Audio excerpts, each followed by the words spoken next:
ಮಹಾನಗರ ಪಾಲಿಕೆಯ 25ನೇ ವಾರ್ಡ್ಗೆ ಅನುದಾನ ನೀಡುವಲ್ಲಿ ತಾರತಮ್ಯ ಧೋರಣೆ ಅನುಸರಿಸಿದ ಪಾಲಿಕೆ ಆಡಳಿತ ಎಂಜಿಗೆ ಅನುದಾನ ಹಂಚಿಕೆ ಮಾಡುವಲ್ಲಿ ತನ್ನ ವಾರ್ಡ್ನ್ನು ಉದ್ದೇಶಪೂರ್ವಕವಾಗಿಯೇ ನಿರ್ಲಕ್ಷ್ಯ ಮಾಡಿದ್ದಾರೆಂದು ಆರೋಪಿಸಿ ಪಾಲಿಕೆ ಸದಸ್ಯ ಎಂ ಗೋವಿಂದರಾಜು ಇಂದು ನಗರದ ಇನ್ಫ್ಯಾಂಟ್ರಿ ರಸ್ತೆಯಲ್ಲಿ ಉಪವಾಸ ಸತ್ಯಾಗ್ರಹವನ್ನು ಆರಂಭಿಸಿದ್ದಾರೆ.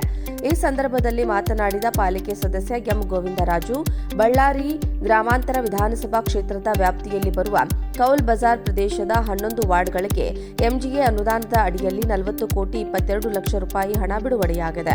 ಆದರೆ ನನ್ನ 25ನೇ ವಾರ್ಡ್ಗೆ ಕೇವಲ 27 ಲಕ್ಷ ರೂಪಾಯಿಗಳು ಮಾತ್ರ ಅಭಿವೃದ್ಧಿಗೆ ಮೀಸಲಿಟ್ಟಿದ್ದಾರೆ. ನನ್ನ ವಾರ್ಡಿನಲ್ಲಿ 1 ಕಿಲೋಮೀಟರ್ನಷ್ಟು ರಾಜಕಾಲುವೆ ಇದೆ. ಇದನ್ನ ಪಾಲಿಕೆಯಿಂದಲೇ ಸರ್ವೆ ಕಾರ್ಯ ನಡೆಸಲಾಗಿದೆ. ಸಿದ್ಧಾರ್ಥ ನಗರದಲ್ಲಿ ನೀರಿನ ಟ್ಯಾಂಕ್ ನಿರ್ಮಾಣ ಮಾಡುವುದಾಗಿ ಹೇಳಿದ್ರು. ಆದರೆ ಈಗ ಅನುದಾನದ ಕೊರತೆ ಇದೆ ಎಂದು ಪಾಲಿಕೆ ಆಡಳಿತ ನನ್ನ ವಾರ್ಡ್ ಹೊರತುಪಡಿಸಿ ಉಳಿದ ಎಲ್ಲಾ ವಾರ್ಡ್ಗಳಿಗೆ 4 ಕೋಟಿ 6 ಕೋಟಿ ಹೀಗೆ ಕೋಟ್ಯಾಂತರ ರೂಪಾಯಿಗಳ ಅನುದಾನ ಮೀಸಲಿಟ್ಟಿದ್ದಾರೆ. ಆದರೆ ನನ್ನ ವಾರ್ಡ್ಗೆ ಮಾತ್ರ ಅನುದಾನ ನೀಡಲು ತಾರತಮ್ಯ ನೀತಿ ಅನುಸರಿಸಿದ್ದಾರೆ. 2 ದಿನಗಳ ಹಿಂದೆ ನಡೆದ ಪಾಲಿಕೆಯ ಸಾಮಾನ್ಯ ಸಭೆಯಲ್ಲಿ ನಾನು ಈ ಕುರಿತು ಕೇಳಿದ್ರೆ ನಗರ ಶಾಸಕರು ಇದು ನನ್ನ ಕ್ಷೇತ್ರವಾದ ವ್ಯಾಪ್ತಿಗೆ ಬರೋದಿಲ್ಲ, ಗ್ರಾಮಾಂತರ ಕ್ಷೇತ್ರದ ಶಾಸಕರಿಗೆ ಕೇಳಿ ಎಂದು ಹೇಳ್ತಾರೆ. ಹೀಗೆ ಅಭಿವೃದ್ಧಿಗಾಗಿ ಅನುದಾನ ತಾರತಮ್ಯ ಮಾಡಿದ್ರೆ ಹೇಗೆ ಎಂದು ಪ್ರಶ್ನಿಸಿದ ಗೋವಿಂದರಾಜುಲು ಪಾಲಿಕೆ ಆಡಳಿತದ ವಿರುದ್ಧ ಕಿಡಿಕಾರಿದ್ದಾರೆ. ನನ್ನನ್ನು ರಾಜಕೀಯವಾಗಿ ಮುಗಿಸಲು ನನ್ನ ವಾರ್ಡಿನ ಅಭಿವೃದ್ಧಿಗಾಗಿ ಅನುದಾನ ನೀಡ್ತಾ ಇಲ್ಲ. ಬೇರೆ ಬೇರೆ ವಾರ್ಡ್ಗಳಿಗೆ ಕೋಟಿಗಟ್ಟಲೆ ಅನುದಾನ ನೀಡಿ ನನ್ನ ವಾರ್ಡ್ಗೆ ಮಾತ್ರ ಅನುದಾನ ಕಡಿತಗೊಳಿಸಿರುವ ಕ್ರಮವನ್ನ ನಾನು ಖಂಡಿಸಿ ಇಂದು ಬೀದಿಗೆ ಬಂದು ಉಪವಾಸ ಕೊಡುವ ಪರಿಸ್ಥಿತಿ ನಿರ್ಮಾಣವಾಗಿದೆ ಎಂದು ಅವರು ಮಹಾನಗರ ಪಾಲಿಕೆ ಆಡಳಿತದ ವಿರುದ್ಧ ಆಕ್ರೋಶವನ್ನು ವ್ಯಕ್ತಪಡಿಸಿದ್ದಾರೆ.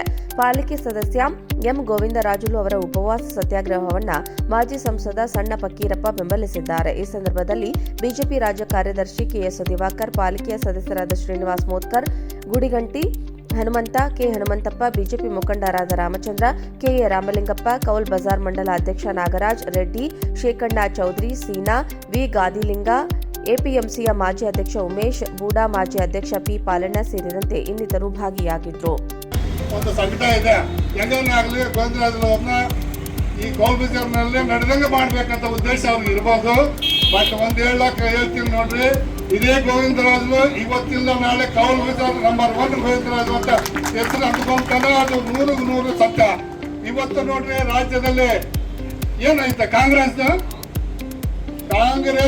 ಮುಗಿದಂಗೆ ಇವಾಗ ನೆಕ್ಸ್ಟ್ ನೋಡ್ರಿ 110% 1000% ನೆಕ್ಸ್ಟ್ ಬಿಜೆಪಿ ಅಂತ ನಾನು ಹೇಳಕ್ ಬಯಸ್ತಾ ಇದ್ದೀನಿ. ಈಗಾಗಲೇ 2 ವರ್ಷ ಕೂಡ ಮುಗಿಸೋದು ಕಷ್ಟ ಇದೆ ಕಾಂಗ್ರೆಸ್. ಕರ್ನಾಟಕ ರಾಜ್ಯ ನೀತಿ ಆಯೋಗ ಪ್ರಕಾರ 3ನೇ ಸ್ಥಾನ ಇದ್ದಿದ್ದು ಕರ್ನಾಟಕನೇ ಇವತ್ತು 10ನೇ ಸ್ಥಾನಕ್ಕೆ ತಂದಿದೆ. 2 ವರ್ಷ ಅವರ ಸರ್ಕಾರ ಮುಗಿಯೋ ಒಳಗ 10% ತರ್ತಾರ. ಅದಕ್ಕೋಸ್ಕರ ಕರ್ನಾಟಕ ಜನ ಇವ್ರನ್ನ ತಿರಸ್ಕಾರ ಮಾಡಿದಾರ. ತಾವು ದಯವಿಟ್ಟು ಗೋವಿಂದರಾಜುಗೆಲ್ಲ ಸಪೋರ್ಟ್ ಮಾಡಿ ಅವ್ರಿಗೆ ಸಹಕಾರ ನೀಡಬೇಕಂತ ಹೇಳ್ತಾ ನಾನು 2 ಮಾತುಗಳನ್ನು ಮುಗಿಸ್ತೀನಿ. ಜೈ ಹಿಂದ್, ಜೈ ಕರ್ನಾಟಕ.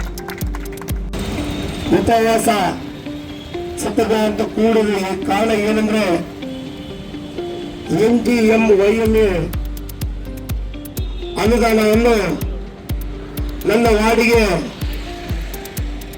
ಅಯ್ಯಯ್ಯೋ ಅಯ್ಯಯ್ಯೋ ಎಲ್ಲಿವರೆಗೆ ಹೋರಾಟ, ಎಲ್ಲವರೆಗೆ ಹೋರಾಟ,